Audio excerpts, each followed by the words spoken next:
नमस्कार। आज हम लोग क्लास 9th के केमिस्ट्री के पहले अध्याय का तीसरा पार्ट शुरू करने जा रहे हैं। जैसा कि पिछले के 2 वीडियो में हम लोग सुन चुके हैं, पढ़ चुके हैं। पदार्थों के भौतिक स्वरूप के बारे में पहले जाने, उसके बाद हम लोग पदार्थ के अवस्थाओं पर चर्चा किए और लास्ट वीडियो में हम लोगों ने विसरण के बारे में जाना था और पदार्थ की अवस्थाओं के बारे में जाना था। आज हम लोग बात करने जा रहे हैं कि पदार्थ की अवस्था कैसे बदलती है। जैसा कि हम सभी जानते हैं, पदार्थ की 3 अवस्थाएं होती है मुख्य रूप से, ठोस, द्रव और गैस। और हमारे दैनिक जीवन में एक ही पदार्थ को कई बार अलग अलग अवस्थाओं में उपयोग किया जाता है। तो हमारे पास ये समस्या रहती है कि कोई, जैसे आप एक उदाहरण से इसको समझ सकते हैं कि जाड़े के मौसम में जब आप नारियल तेल का डब्बा खोलते होंगे तो वो नारियल तेल ठोस अवस्था में रहता है, जमा हुआ रहता है और उस हालत में उस नारियल तेल का हम लोग उपयोग नहीं कर सकते हैं। तो उसको हमें द्रव के रूप में बदलना पड़ता है। फिर उसको धूप में रखकर या गर्म करके फिर से उस ठोस अवस्था वाला जो नारियल तेल है हमारा, उसको हम द्रव अवस्था में बदलते हैं। कहने का मतलब ये कि दैनिक जीवन में पदार्थों की अवस्था को बदलना आवश्यक होता है। हमारी आवश्यकताओं की पूर्ति के लिए किसी भी पदार्थ को ठोस अवस्था से द्रव अवस्था में, द्रव अवस्था से गैस अवस्था में या फिर गैस से द्रव में, द्रव से ठोस में बदलना अनिवार्य होता है। तो आज हम लोग इसी टॉपिक की चर्चा करने जा रहे हैं कि पदार्थ की अवस्थाएं कैसे बदलती है। तो मुख्य रूप से पदार्थ की जो अवस्था बदलती है वो 2 चीजों पर निर्भर करता है और अवस्था को बदलने के लिए 2 कारक उत्तरदायी होता है, जिसमें से एक है तापमान और दूसरा है दाब, प्रेशर। तो आज हम लोग इसी बात पर चर्चा कर रहे हैं कि पदार्थ की अवस्था को बदलने के लिए कौन कौन से कारक और किस प्रकार उत्तरदायी होते हैं। तो आइए शुरू करते हैं।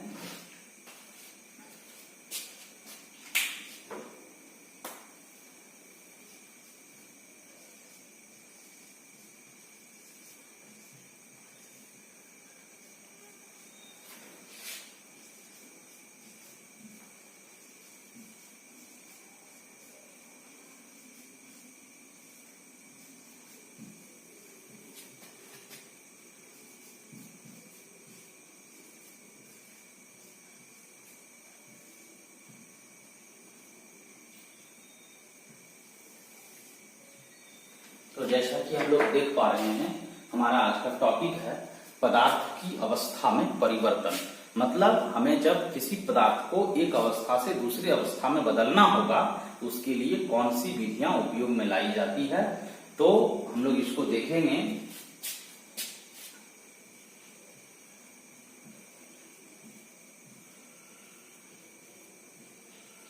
पदार्थ की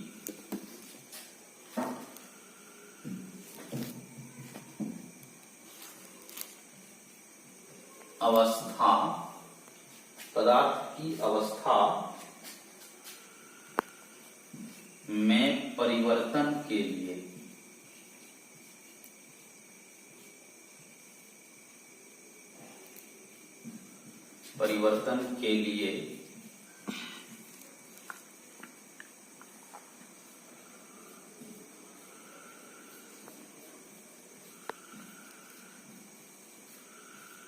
निम्नलिखित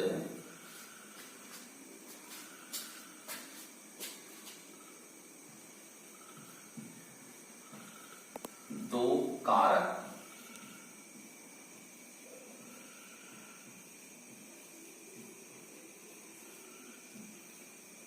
उत्तरदायी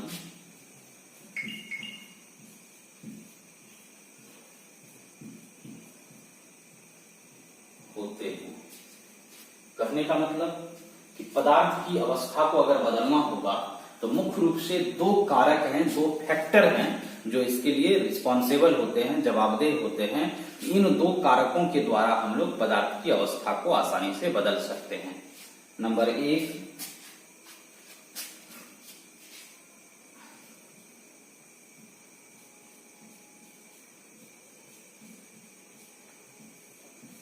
तापमान,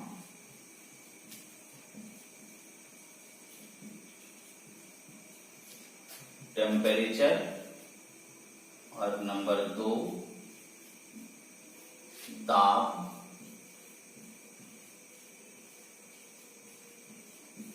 प्रेशर। तो यहां हम लोग बात करेंगे कि किसी भी पदार्थ की अवस्था को बदलने में मुख्य रूप से इन्हीं दो कारकों का बहुत बड़ा योगदान होता है। एक में है, पहला कारक है तापमान, टेम्परेचर, और दूसरा कारक है दाब, प्रेशर। तो यहां हम लोग बारी बारी से दोनों की विस्तार से व्याख्या करेंगे। सबसे पहले देखते हैं कि तापमान किस प्रकार पदार्थ की अवस्था को बदलता है।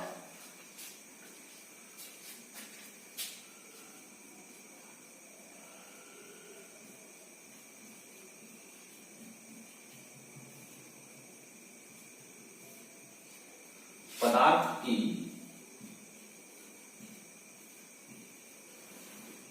अवस्था में, पदार्थ की अवस्था में परिवर्तन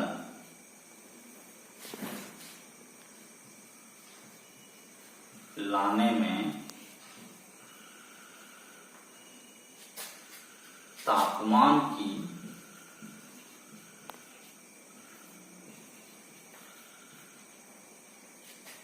महत्वपूर्ण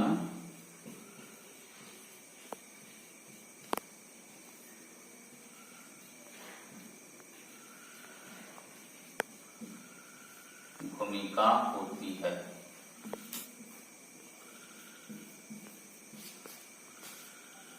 अब इस बात को हम लोग थोड़ा सा विस्तार से समझते हैं कि पदार्थ की अवस्था में परिवर्तन लाने में तापमान की महत्वपूर्ण भूमिका होती है। मतलब किसी भी पदार्थ के अवस्था को अगर बदलना हो तो वहां तापमान बहुत ही आवश्यक होता है, तापमान बहुत ही जरूरी कारक होता है।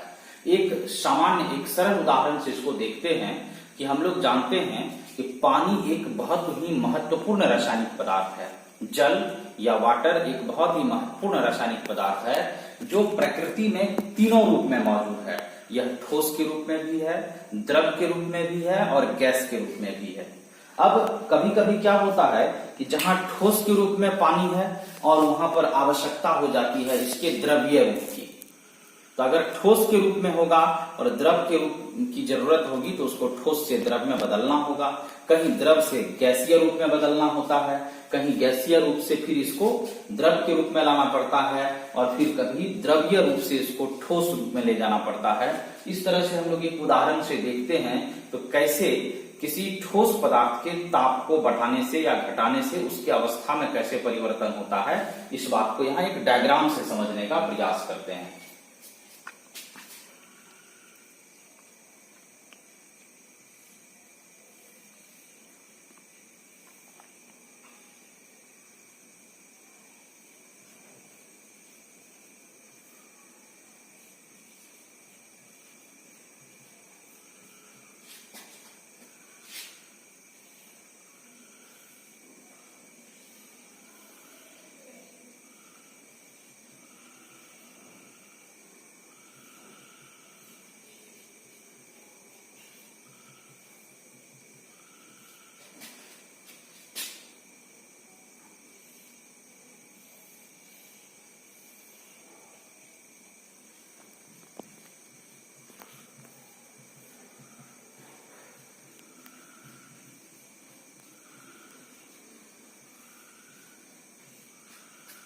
यहां हम लोग देख पा रहे हैं कि पदार्थ के तीनों अवस्थाओं को लिखा गया है, ठोस, द्रव और गैस।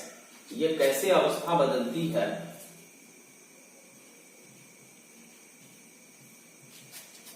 इसको हम लोग इस डायग्राम से समझने का प्रयास करते हैं।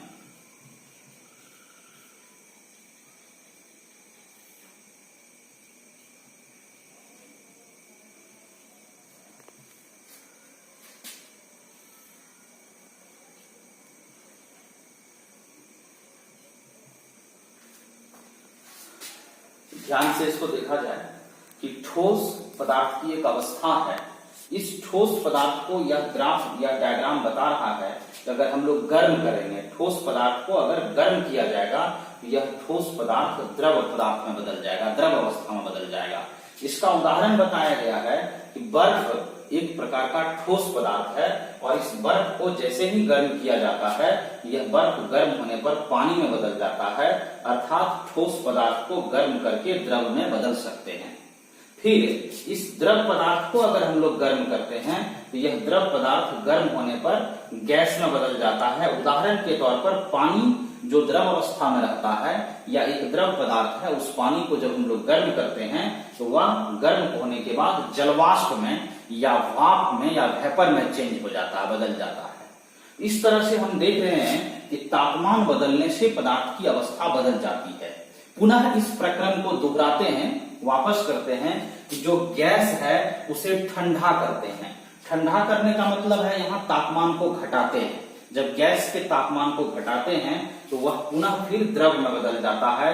उदाहरण के तौर पर जब जलवाष्प को हम लोग ठंडा करेंगे तो वह फिर से पानी में बदल जाएगा। तो यहाँ जो द्रव अवस्था हमें प्राप्त होती है, इस द्रव पदार्थ के तापमान को और कम कर देते हैं, अर्थात ठंडा करते हैं, यह फिर से ठोस अवस्था में बदल जाता है। तो कहने का मतलब यह ग्राफ या यह उदाहरण हम लोगों को यह स्पष्ट निर्देशित करता है कि पदार्थ का तापमान बदलने से उसकी अवस्था बदल जाती है, अर्थात ठोस पदार्थ के तापमान को बढ़ाने पर। यहाँ गर्म करने का मतलब है तापमान को बढ़ा देना। ठोस के ताप को बढ़ाते हैं, द्रव में बदल जाता है। द्रव के ताप को बढ़ाते हैं, गैस में बदल जाता है। गैस के ताप को घटाते हैं, ठंडा करने का मतलब तापमान को घटाना, टेम्परेचर को कम कर देना, लो कर देना। तो जैसे गैस के तापमान को घटाते हैं तो वह द्रव अवस्था में आ जाता है, फिर द्रव के तापमान को घटाने पर वह ठोस अवस्था में आ जाता है। तो इस प्रकार से हम लोग इस डायग्राम के द्वारा यह समझने का प्रयास किए कि तापमान पदार्थ की अवस्था में परिवर्तन लाने में तापमान जो है वो महत्वपूर्ण भूमिका निभाती है, महत्वपूर्ण भूमिका होती है उसकी तापमान की। तो अगर हम लोग किसी पदार्थ के तापमान को अगर बदलें तो उससे उस पदार्थ की अवस्था भी बदल जाती है। तो ये था कि अवस्था परिवर्तन में तापमान का क्या भूमिका है, तापमान कितना योगदान देता है। अब दूसरा कारक है हमारा दाब, प्रेशर। इस दाब को देखते हैं।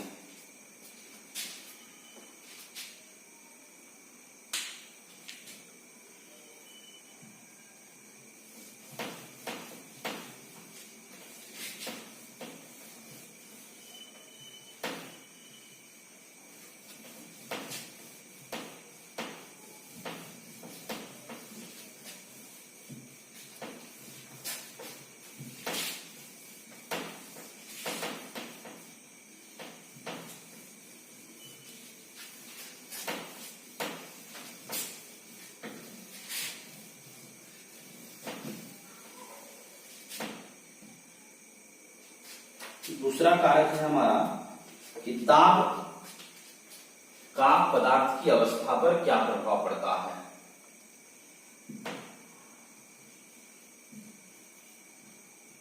दाब, तो जिस प्रकार से अभी हम लोग देख रहे थे कि तापमान पदार्थ की अवस्था को परिवर्तित करने में महत्वपूर्ण भूमिका निभाती है, उसी तरह से दाब भी, प्रेशर भी पदार्थ की अवस्था को बदलने में महत्वपूर्ण भूमिका निभाती है। अब इसको देखेंगे, पदार्थ की अवस्था परिवर्तन।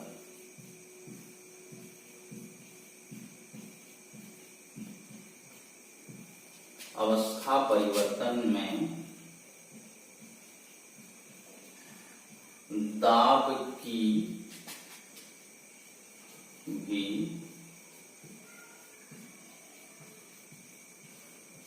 महत्वपूर्ण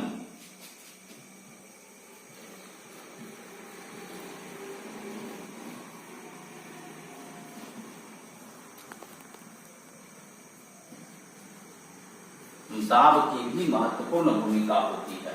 मतलब किसी पदार्थ के अवस्था को बदलने में दाब की भी महत्वपूर्ण भूमिका होती है।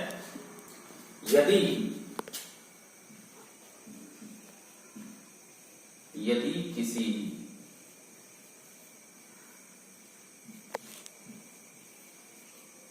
गैसीय पदार्थ यदि किसी गैसीय पदार्थ के दाब को बढ़ाकर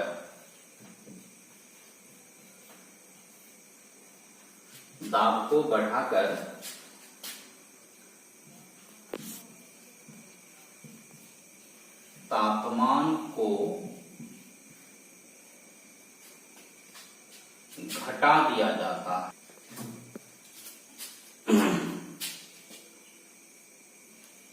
वह द्रव अवस्था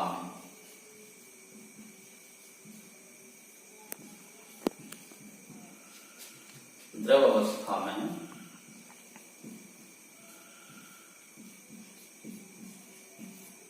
बदल जाती है।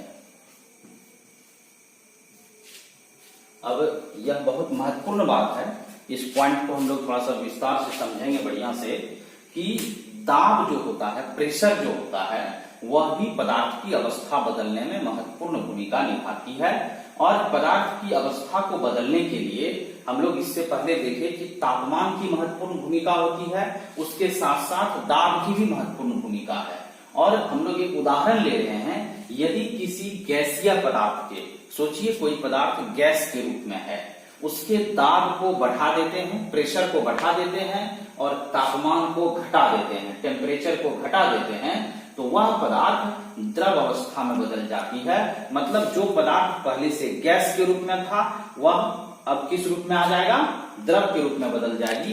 इसको हम लोग ऐसे डायग्राम के द्वारा समझ सकते हैं। एक पदार्थ है जो आपके पास गैसीय रूप में है, और करना क्या है, इसके दाब को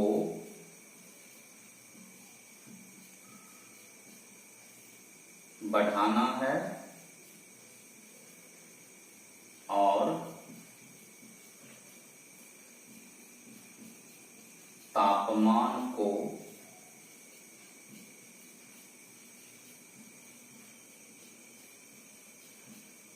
घटाना है। तो यह पदार्थ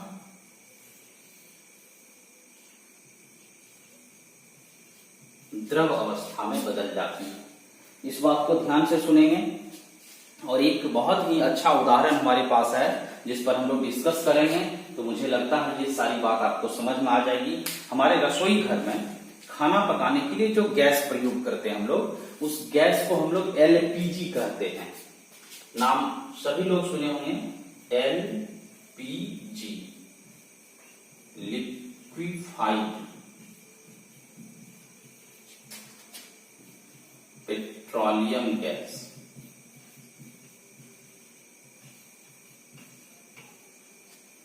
लिक्विफाइड पेट्रोलियम गैस, ये जो एलपीजी है, लिक्विफाइड पेट्रोलियम गैस, यह एलपीजी इसी प्रोसेस से बनाया जाता है। आप याद कीजिए, जो एलपीजी है, नाम तो उसका गैस है, लेकिन आपने कभी सिलेंडर में ध्यान से सुना होगा, प्रेक्षण किया होगा, ऑब्जर्व किया होगा, तो हमारे सिलेंडर में, जो रसोई गैस का सिलेंडर है हमारे घर में, वह गैस द्रव के रूप में रहता है, और जब उसको हम लोग हिलाते हैं तो उससे एक विशेष तरह के द्रव के समान आवाज करता है। और आप एकदम जान लीजिए, बहुत लोग देखे भी होंगे, कभी गैस को उल्टा पुल्टा करते समय निकल भी गया होगा, या और किसी कारण से कहीं रिसाव हुआ होगा, तो उसमें द्रव के रूप में वो गैस रहता है। तो आखिर वह द्रव के रूप में कैसे है, जबकि वह प्रकृति से जो हमें प्राप्त होती है तो वह गैस के रूप में रहती है। लेकिन उसको हम लोग क्या करते हैं, जहां उसका बॉटलिंग प्लांट है, गैस भरने का प्लांट है, उस जगह पर उसको क्या किया जाता है, उस गैस के दाब को बहुत ज्यादा बढ़ा देते हैं, प्रेशर को बढ़ा देते हैं, और उसके तापमान को, टेम्परेचर को घटा देते हैं। और हम लोग अभी तुरंत पढ़े कि जैसे ही किसी गैसीय पदार्थ के दाब को बढ़ाते हैं और तापमान को घटाते हैं, तो वह पदार्थ द्रव अवस्था में बदल जाती है। तो उस गैस के दाब को बढ़ा देते हैं और ताप को घटा देते हैं। जैसे दाब बढ़ता है और ताप घटता है, तो वह गैस से द्रव अवस्था में बदल जाता है। तो वह द्रव में बदला गया है, इसलिए इसका नाम लिक्विफाइड कर दिया गया है। लिक्विड के रूप में पहले से था नहीं, द्रव के रूप में था नहीं, उसको द्रव में बदला गया है, इसलिए इसको लिक्विफाइड पेट्रोलियम गैस, क्योंकि पेट्रोलियम पदार्थ से वह प्राप्त होता है, इसलिए उसको लिक्विफाइड पेट्रोलियम गैस कहते हैं। और कहने के लिए वह गैस है, लेकिन हमारे सिलेंडर में वह द्रव के रूप में भरा रहता है। लेकिन आपके मन में फिर एक प्रश्न उठता होगा कि जब उसको हम लोग उपयोग में लाते हैं, चूल्हा में जब वो जलता है उस समय तो वह गैस के रूप में जलता है, तो फिर जैसे ही हम लोग चूल्हा में जलाने के लिए अपने उस सिलेंडर के ऊपर में लगे हुए रेगुलेटर को जैसे ऑन करते हैं, तो वहां रेगुलेटर के पास से जैसे गैस बाहर निकलती है तो उसका दाब सामान्य हो जाता है। मतलब जो उच्च दाब था वो सामान्य दाब पर आ जाता है, और जैसे दाब फिर सामान्य होता है तो वह द्रवीकृत जो गैस है, द्रव के रूप में जो बदला हुआ गैस है, वह पुनः गैस के रूप में आ जाता है, और फिर हम लोग उसको गैस के रूप में उपयोग कर लेते हैं। तो इस तरह से हम लोग देख रहे हैं कि किसी भी गैसीय पदार्थ के दाब को अगर हम लोग बढ़ा दें और तापमान को घटा दें तो वह द्रव अवस्था में बदल जाती है। उसका एक उदाहरण जो हमारे घर में एलपीजी उपयोग होता है, इसी प्रोसेस के द्वारा, इसी तकनीक के द्वारा उस एलपीजी को द्रवीभूत किया जाता है, द्रवीकृत किया जाता है या द्रव अवस्था में बदला जाता है। तो ये था आज का क्लास हम लोगों का कि पदार्थ के अवस्थाओं में कैसे परिवर्तन लाया जाता है, ठोस को कैसे द्रव में बदलेंगे, द्रव को कैसे गैस में बदलेंगे, फिर गैस से द्रव, द्रव से ठोस। इस तरह से हम लोग जाने कि पदार्थ की अवस्था को बदलने के लिए मुख्य रूप से दो कारक उत्तरदायी होता है। एक कारक है तापमान, टेम्परेचर, और दूसरा कारक है दाब, प्रेशर। ये दोनों कारक जो है पदार्थ की अवस्थाओं को बदलता है। अब हम लोग एक और इसी दाब से रिलेटेड एक और छोटा सा टॉपिक है, उसको भी देख लेते हैं। आप निचली कक्षाओं में नाम सुने होंगे सूखी बर्फ के बारे में, ड्राई आइस के बारे में, तो हम लोग उस पर भी चर्चा कर लेते हैं।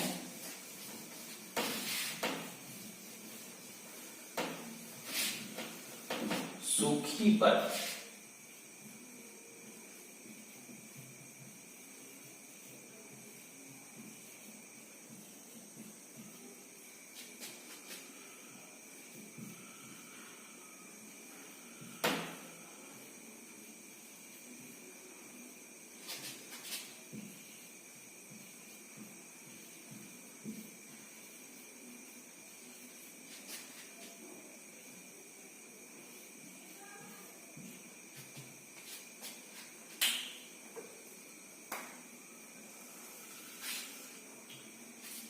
नाम थोड़ा सा सुनने में अद्भुत लग रहा है कि बर्फ हो और वह सूखी हो।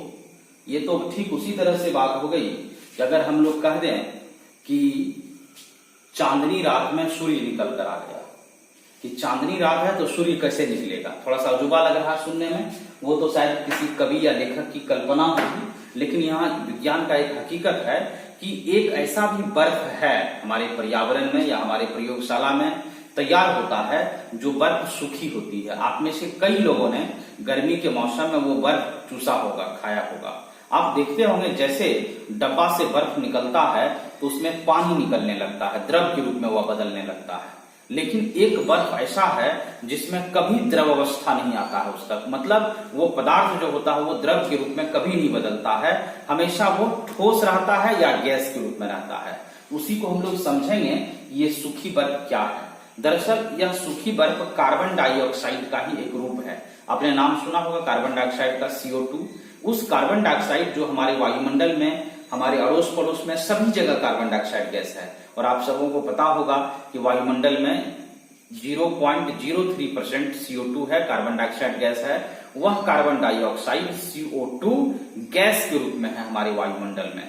लेकिन अगर उस कार्बन डाइऑक्साइड गैस को उच्च दाब पर जमा करते हैं, एकत्र करते हैं हाई प्रेशर पर, जैसे उच्च दाब पर उसको जमा करते हैं तो वह कार्बन डाइऑक्साइड गैस गैसीय रूप से सीधे ठोस रूप में बदल जाता है। मतलब गैसीय अवस्था से सीधे ठोस अवस्था में बदल जाता है कार्बन डाइऑक्साइड गैस। और जब ठोस अवस्था में बदल जाता है, फिर जैसे उसके ताप को नॉर्मल कर देते हैं, सामान्य के ताप पर लाते हैं, तो वह ठोस से पुनः गैस के रूप में बदल जाता है।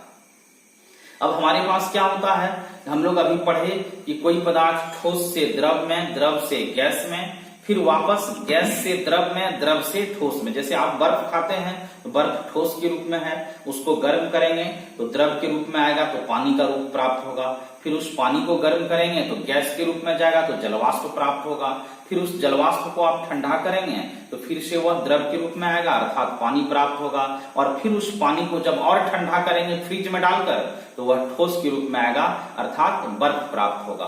तो यहाँ ठोस से द्रव, द्रव से गैस, गैस से द्रव, द्रव से ठोस प्राप्त होता है।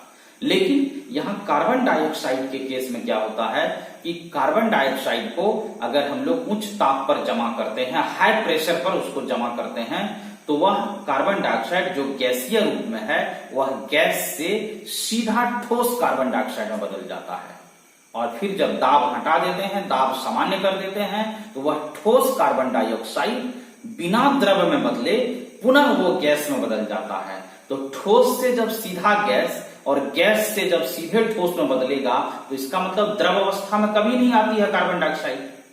तो कार्बन डाइऑक्साइड जब गैस से द्रव में बदला तो वह बर्फ का रूप ले लेता है, लेकिन एक ऐसा बर्फ जो कभी द्रव अवस्था में बदला ही नहीं, और चूंकि वह कभी द्रव के रूप में नहीं बदला इसलिए वो जो शुष्क कार्बन डाइऑक्साइड होता है, ठोस कार्बन डाइऑक्साइड गैस होता है, उसी ठोस कार्बन डाइऑक्साइड को हम लोग सूखी बर्फ या ड्राई आइस कहते हैं।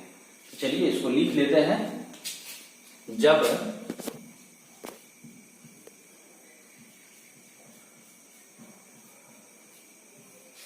कार्बन डाइऑक्साइड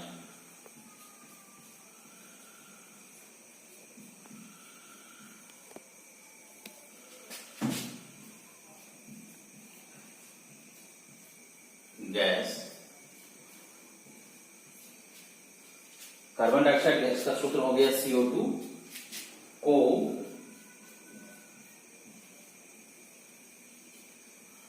उच्च दाब पर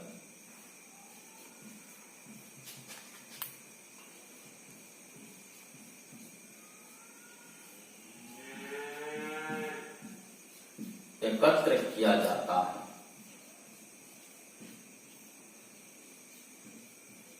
एकत्र किया जाता है तो यह द्रव अवस्था में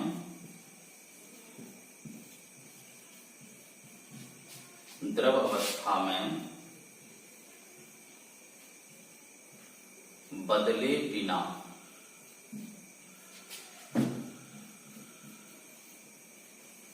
सीधे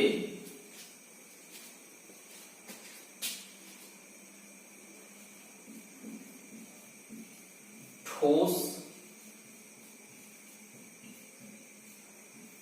कार्बन डाइऑक्साइड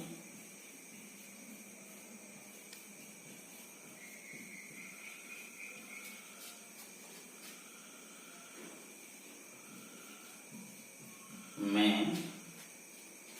बदल जाती है।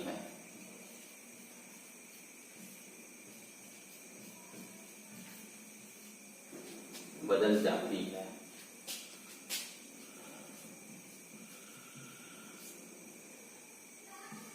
साथ ही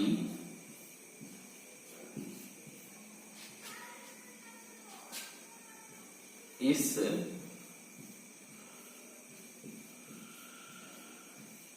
ठोस कार्बन डाइऑक्साइड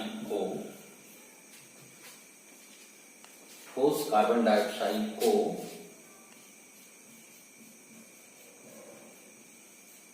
सामान्य दाब पर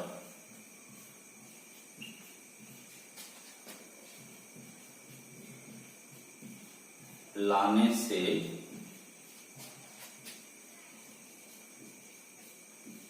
यह पुनः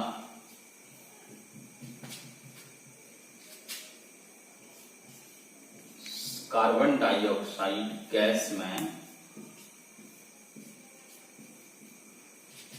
बदल जाती है।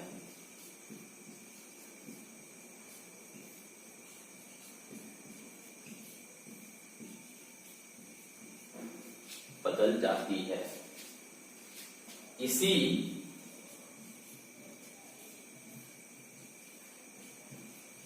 ठोस कार्बन डाइऑक्साइड CO2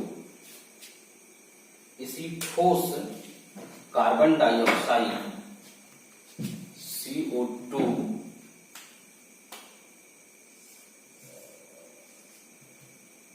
को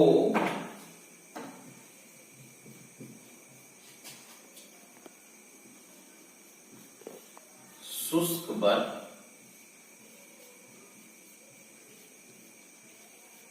या सूखी बर्फ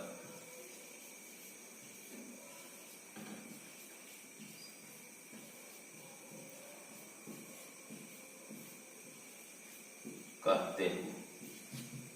अब ध्यान से इसको फिर से एक बार सुना जाए। हम लोग अभी जस्ट चर्चा कर रहे थे कि जो ठोस कार्बन डाइऑक्साइड है इसी को सूखी बर्फ कहते हैं, और जब ये ठोस कार्बन डाइऑक्साइड जो है इसको हम लोग एकत्र करते हैं कैसे कि जो कार्बन डाइऑक्साइड गैस है CO2 है, यह हमारे वायुमंडल में है, और वायुमंडल में रहने के कारण क्या होता है कि यह हमारे चारों तरफ गैसीय रूप में रहता है। फिर जैसे ही इसको हम लोग उच्च दाब पर जमा करते हैं तो यह क्या होता है, उच्च दाब पर जमा करने से यह तुरंत ठोस रूप में बदल जाता है, और फिर ठोस कार्बन डाइऑक्साइड को जब समान दाब पर लाते हैं यह पुनः गैस के रूप में बदल जाता है। इसलिए इसी ठोस कार्बन डाइऑक्साइड को हम लोग शुष्क बर्फ या सूखी बर्फ कहते हैं। तो मेरे अंदाज से आप इसको समझ पा रहे होंगे, और अब हम लोग अगले दिन जब क्लास में आएंगे फिर अगले भाग पर चर्चा करेंगे। आज का क्लास यहीं समाप्त करते हैं। उम्मीद है आपको बात समझ में आई होगी। धन्यवाद।